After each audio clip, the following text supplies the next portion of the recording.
One of the most common other kinds of resources to put in your course is a link to a website. So let's make one of those.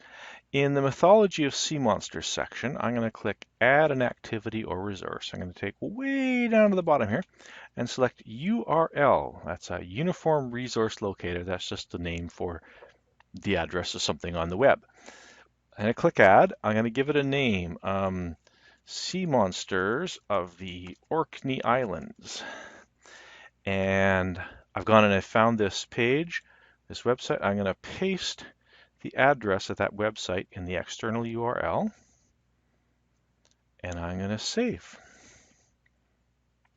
So now, when I click on this, it's going to take me to that page. That was easy. Let's find another way to do that. Where did it go? Sea Monster of the Orkney Islands. Let me delete that one. Yes. Now, I happen to have my Sea Monsters of the Orkney Islands page over here. I can take this favicon. There's some name for that little icon-y thing. And you drop it in here. And, say, what do you want to call it? I want to call it Sea Monsters of the Orkney Islands. Upload. And it's now put that link in. So a couple of very easy ways to make that happen. Okay, suppose you want to put a YouTube clip into your course. Let's see, what's my YouTube clip? I think I'm going to put it in my Biology of Sea Monsters section. Now, here's the clip that I found. I'm going to copy the address. So lots of different ways to put it in. I could put it in as a URL, add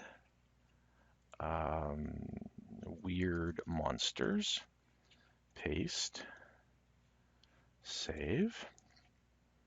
And then when I click on it, it would open up my page. But there's other ways to do that. Let's look at another way to do that. Delete.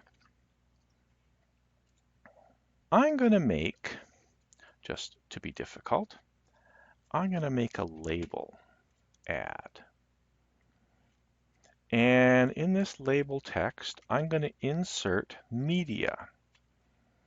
Okay, I can browse repositories. This is a YouTube video, isn't it? And if I paste that address in here and search for it, it should find, it didn't find what I was looking for at all. Let's go back and let's search for 5 unexplained sea monsters. Search. There's my video I was looking for. I don't know what it did the first time. Insert media. Now don't worry about the fact that it just shows the text on here. It's actually inserting the actual video. And it works. And it plays and everything. The only downside of doing it that way is you're adding stuff to the course, and the course gets really, really long. So I'm going to show you a better way to do that. Let me get rid of that. Delete. Yes, please. Same kind of process, but what if I do a resource called a page? Okay, 5 unexplained sea monsters. I'm just going to put the fact that it's a video. Now, in the course content, I can click that again. I can browse the repositories, look for YouTube, 5 unexplained sea monsters, search that.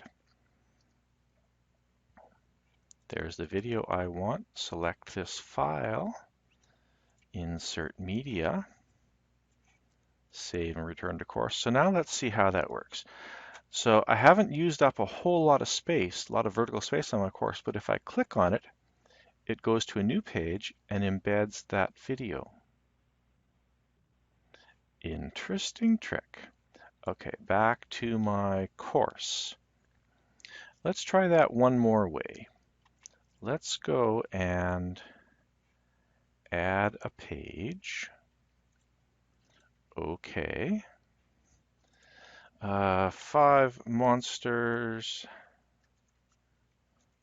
the embed version. I'm going to go to my video. Okay, I clicked on share and I clicked on embed and I get all this code, which I'm going to copy. Go back to my course. Remember when we did that horizontal rule and we used the raw code thing? We're going to do it again, but we're just going to paste. So there's my left bracket, right bracket. So I clicked on this, I pasted the code I got from YouTube. Oh, it has a width and height setting that I could change if I was really brave. Let's go back and save that and have a look at it. Whoops, I do this all the time. I pasted it in the wrong place. I pasted it in the description, and where I wanted to paste it was in the content. Okay, try it again. This will work better. Save and return to course. So let's look at the embedded version using the code.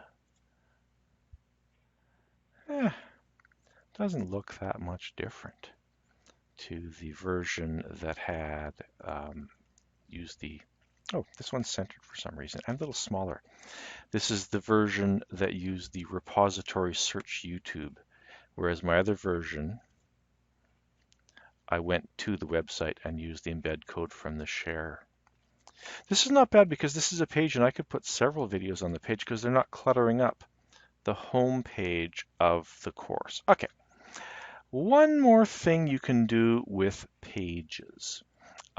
Really useful to post content on that would otherwise clutter up the home page. Now here's something I see a lot, is I see people go into, we'll just do it in here. I see people go into the summary and they take a whole bunch of text, copy, and they paste it into the summary, and then they save the change. And it makes your course, like it's nice, it's right there. You can read it right on the home page, but your course gets to be 100 miles long, and I only need to read this text the one time. I don't need to see it every time I open the course. So instead of pasting it into the summary, now sometimes you're never sure if you got everything out of here because there's some secret paragraph codes. So go into the HTML, turn those off. Instead of pasting it there, let's put it in as a page. I'm going to add an activity. I'm going to add a page. I'm going to call this, what is it called? Tips for Online Student Success. Copy, paste.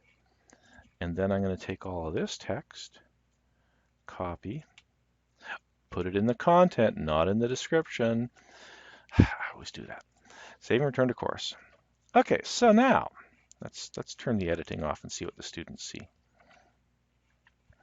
They got a nice intro. Oh, I'm going to read that once. Read, go back. It's not cluttering up the home page, but it's just a click away anytime you need it. So a page is really, really useful for that.